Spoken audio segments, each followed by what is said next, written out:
So here's a practical in the field demonstration of how to go about endoscoping a hole.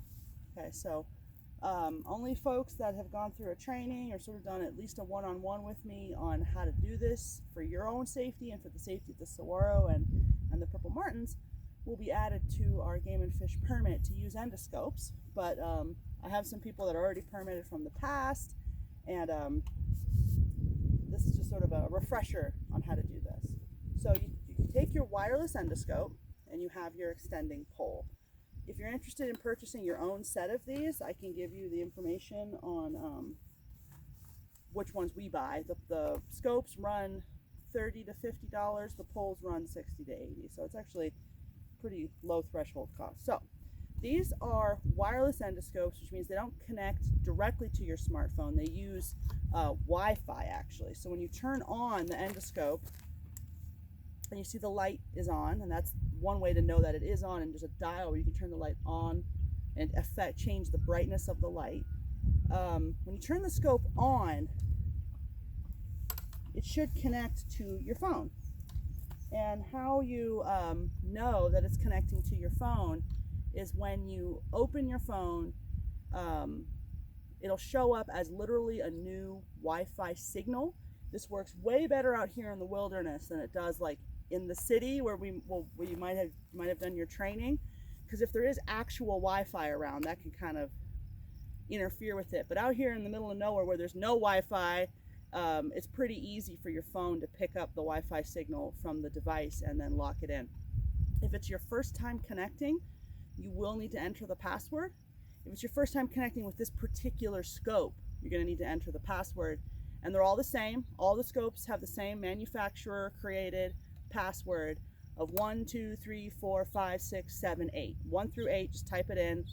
Those 8 numbers is the passwords. But once you've entered the password for a particular scope, your phone should automatically connect.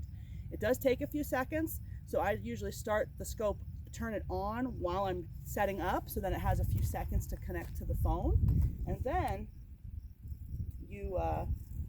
I tend to get ready away from the nest. Now this saguaro we're practicing on does not have an active nest right now, although it did in the past. In past years, this was a saguaro that purple martins nested in that hole right there above the tiny arm, that one. So we're gonna just do a demonstration, but there's not anyone here right now.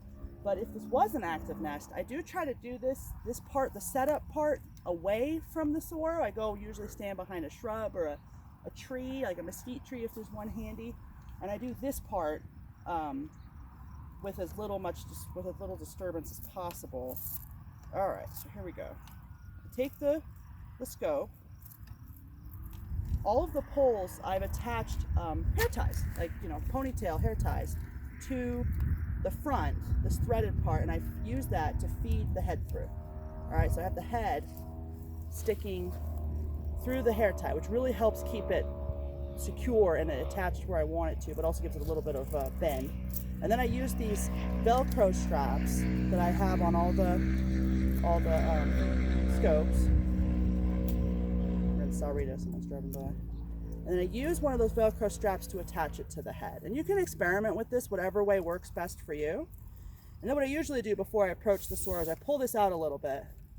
And then all this excess wire, you have to attach it to something. So I usually unwind it a little bit so that it's not interfering with me trying to get this front in.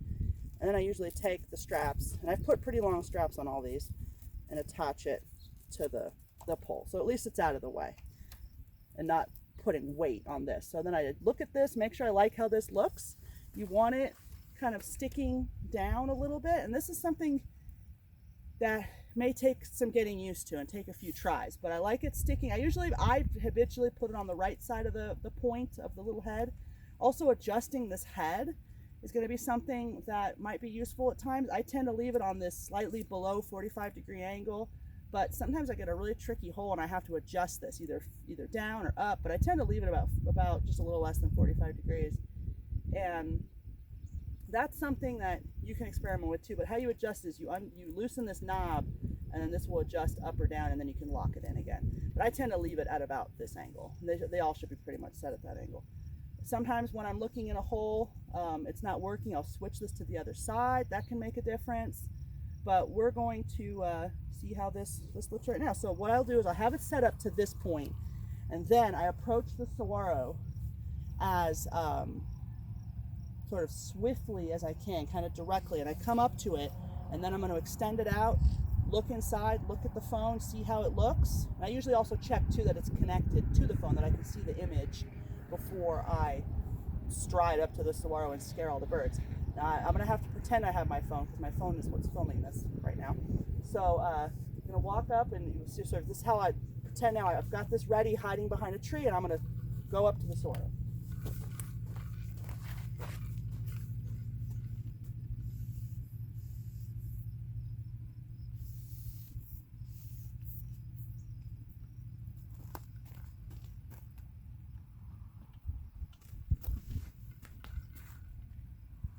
And you would sort of like look at your phone and see how you see what you're seeing, and then adjust it. You can't move the camera itself. They don't have any sort of movement of their own, so you have to use the pull. So sometimes lifting it will really help, and then you're seeing, like, oh, I see the edge of a nest. Going like that can really help. Finagling, sometimes rotating the pole a little bit can help you see better, but you're gonna have to sort of use some practice and get used to it. But it is surprisingly effective. And another sort of parting piece of advice that I have found over the years is when you're coming up to a saguaro to extend your pole, I've gotten pretty good at this now, eyeballing how high the hole is. That's an exceptionally low nesting hole. But I usually have this top arm extended a little bit when I come up to it, just so I can have it set up. But when I get up to the saguaro, I usually plant the pole and start extending it till I get to the right height, and then I try to get it in. But what I would suggest you do is always start from the top. So I always try to extend this top one as much as possible, and you'll feel when it's getting towards the end, because it gives resistance. It has like a bump in there, so it doesn't pull out the top, which I have done before. I try not to do that. It's shocking when it happens. It goes right back in, but it's still frightening. It scares me every time I do it. So when you get resistance, stop, and then you use these yellow levers to lock it, and then I go to the next one. And the reason I mention this is if you start at the bottom, but you need more space, you can't reach them anymore. They've gone too high. Okay, so I usually start at the top and then keep going on this one. I also feel like this makes them a little more stable too. They don't bend they don't sway as much. So then I extend this one, like, okay, I'm getting pretty close. Lock it, do the next one, up to, it's pretty much its height, and then lock it. And then if you need to go a tiny bit more, you have this one here at the very bottom to give it a few more inches if you need it. Because sometimes you go to poke in, it's like, oh, it's a little bit higher. Now you can lift it a fair amount, but the more you keep sort of down, the stabler it is to hold, and you kind of lock it with your legs if you need to. It also gives you a little more play if you keep as much, like, you don't want to be holding onto the very bottom of the pole trying to see in. You don't have very much play then to go left or right or up or down to try to get a better look at what's going on in there. So I hope, then you lift them up to lower it, and then I usually, come on, lock, lower.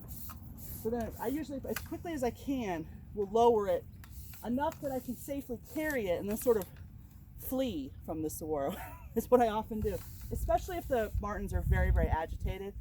I come up with the top a little bit extended, raise it as quick as I can, look in, get my information. The martins are usually swooping around, get it as quick as I can, and then I sort of like lower it as quick as I can. And sometimes I get it partially down before I run away, but I feel like making it smaller helps make the martins a little less afraid. And then I flee and maybe go hide behind a nearby tree or something to finish putting it down or finish taking my notes or whatever. And then the martins fly around victoriously, that they scared off that scary threat of the humans. So that's my approach of doing endoscoping. And then I sort of make sure I take my notes. I do it inside of an eBird list. There's a lot of ways to do that on the data form or in some other method. Lots of ways to do it. But I take my notes before I leave the area, just to make sure I have everything I need. Because sometimes I forgot to take a photo of the saguaro. Because if I'm going to indicate which hole I checked, I need to have a photo. So endoscoping is fun, but there's certainly a lot of information we can get without ever even using a scope. But I've been endoscoping already this morning here in Salrita, and we didn't know if they were nesting yet. And with endoscope technology, we did find eggs in some nests. So we sort of now know exactly what phase they're out, and that's where endoscopes are really helpful. So thank you for helping for the Desert Purple Martin project.